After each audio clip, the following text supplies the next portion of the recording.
This had to be the worst death imaginable.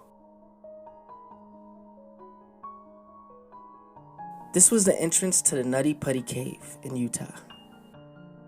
It was known for its extremely narrow passageways, having a length of approximately 1,355 feet, and it was about 145 feet deep. A lot of thrill seekers would go through this narrow cave, but one man met his fate. That man's name was John Edward Jones, who was recently married and a father of one, his wife being pregnant with their second child. John was a kind soul. Everybody loved him. He had a bright sense of humor, and he took care of his daughter. He loved her very much. But sadly, he wouldn't get the chance to see his daughter grow up. At 8 p.m. on November 24, 2009, John and 9 of his friends decided to go enter the Nutty Putty Cave.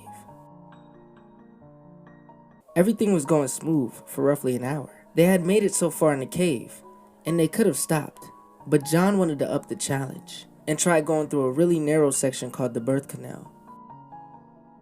Unfortunately for him, he decided to be the first one out of the group to go. But it turns out he might have not entered the birth canal, but instead he accidentally entered a section of the cave called Ed's Push, a passageway that led to nowhere.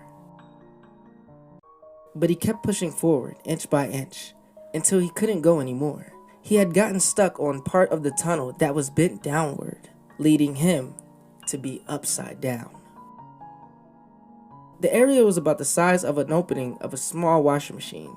While John was about 6 feet and 200 pounds, John was stuck. He was 100 feet below the ground. His friends tried and tried, but they couldn't get him out. As much as John tried to wiggle, nothing happened. He couldn't budge. Every time the friends thought they were getting him out, he just slid in more. A rescue team was soon called in, and when they finally reached John, he said, "Thank you, but I would really like to get out of here." As the rescuers were able to see John's feet, they tried everything from oiling and lubing up the walls. They even tried drilling through the rock and hooking him up to contraptions to try and tug him out, and still nothing. At one point, they were able to pull him back up several feet, but the rope broke and he slid right back down.